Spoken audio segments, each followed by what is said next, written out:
Welcome to Learning with Dr. Shivangi. Today's topic is bank wiring observation room experiment.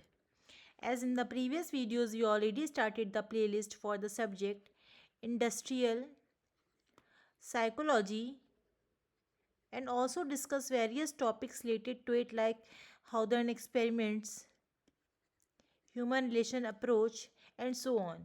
So in today's video, we'll discuss about the bank wiring observation room experiment. You can also watch other videos. Links are provided in the description box. So before I started the video, I want to say you that if you like my video, please like and share this video, and don't forget to subscribe my channel, which is Learning with Dr. Shivangi. Now coming to the main topic, which is bank wiring observation room experiment. This experiment was conducted to study a group of workers under conditions which were as close as possible to normal. This group is composed of 14 workers. After the experiment, the production records of this group were compared with their earlier production records. There were no significant changes in the two because of maintenance of normal conditions. However, the existence of informal cliques in the group and informal production norms were observed by the researchers. So basically, this experiment is conducted for the workers of 14 group workers for the production record with the previous production records in the normal conditions. It is not easy to study workers under normal conditions because such things as changes in personnel, unknown influences of nearby workers not included in the study, and so on. The investigators decided to choose a group of experienced workers, all doing the same work, and to set them in the room by themselves, the bank wiring room. The group was composed of 14 men in all. 9 wiremen who attached wires to telephone switch inspectors who passed judgment on the quality of finished jobs. So basically, for this type of experiment, 14 group of workers is taken for the experiment. The researchers realized that moving the men to a room of theirs might seriously bias the results of the study, but they had no better alternative. Except for this change, all other working conditions were kept the same as they had been in the main working area of the plant. Without the knowledge of the men, records of their individual outputs had been kept for the period of 18 months prior to the study. So it is not shown to the workers that their studies is taken out for the records for 18 months. If the output of the group had indicated any significant difference before and after the move of the bank wiring room, it could have been assumed that the move had caused the changes. In fact, significant changes in production did not occur, and it was assumed that the study was under control. So, there's hypothesis taken for the output of the group had any significant difference or not after and before move of the bank wiring room.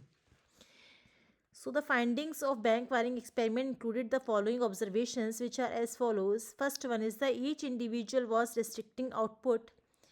The group had its own unofficial standards of performance. Individual output remained fairly constant over a period of time. Departmental records were distorted due to differences between actual and reported output, or between standard and reported output, or between standard and reporting working time, because there are no similarity between them. The bank wiring room study produced two striking conclusions. First one is the group soon developed a highly organized social structure with clear cut social satisfaction, social cliques, definite patterns of communication and interaction, and a tactically recognized leader. Second, the group soon evolved its own set of norms or its own code of conduct, which was obviously in serious conflict with the aims of management. So there are two main striking conclusions given by the bank wiring room after this experiment study. A member of group behaved in conformance with the norms or social customs of the group, and if he deviated too far from those norms, that is by producing too much, he was quickly brought back into line by the group's built-in mechanism for self-discipline. So there are several standards which have to follow the workers in the experiments. The code of the group was roughly as follows, which is, first one is, if you produce too much, you are a rate buster or a speed king, an undesirable character. If you produce considerably less, you are chiseler, also a social pariah. Third is, if you tell a supervisor anything which might be detrimental to the group, you are a squealer and liable to socially ostracized. And the last is, you should be one of the boys and not socially distant from the others of the group. The inspectors, for example, were face to face members of the close knit group and were not expected to behave as agents of company but as agents of the group. So there are several personality of the workers on the working conditions or working behavior of their in the organization. The leader of the bank wiring room had not developed fully during the 6-month period of the study, but there were signs that he would eventually attain a position of definite and strong leadership. He turned out to be a man who must most closely conform to the collective norms of the group and who best exemplified the group's aspirations and behavior. He was a good chap in the eyes of group and was willing to give help and friendship freely to his fellow workers. So, leader decided that the bank wiring room was not fully developed in 6 months of period, and eventually he attained a position of definite strong leadership. Leader reported less output than he produced, but often received help from others of the group. He set the pace and was closest to the average individual leader for the group. As far as controlling output, the informal leader of the group was evidently developing far greater power than the formally appointed company foreman. The noteworthy feature is that informal leader's authority was stemming freely from the members of the group also. So this is all about the bank wiring experiment. If you have any query about this topic, I again summarize all the points so that you can easily understand about the topic. So experiment is conducted on the 14 group members of the workers in the normal conditions. It is not easy to study the workers in the normal conditions. Investigators decided to choose group of experienced workers doing the same work. The researcher realized that moving the men to a room might seriously bias the results of his study, but there are no alternative options. Significant changes in production did not occur in the observation for under control conditions.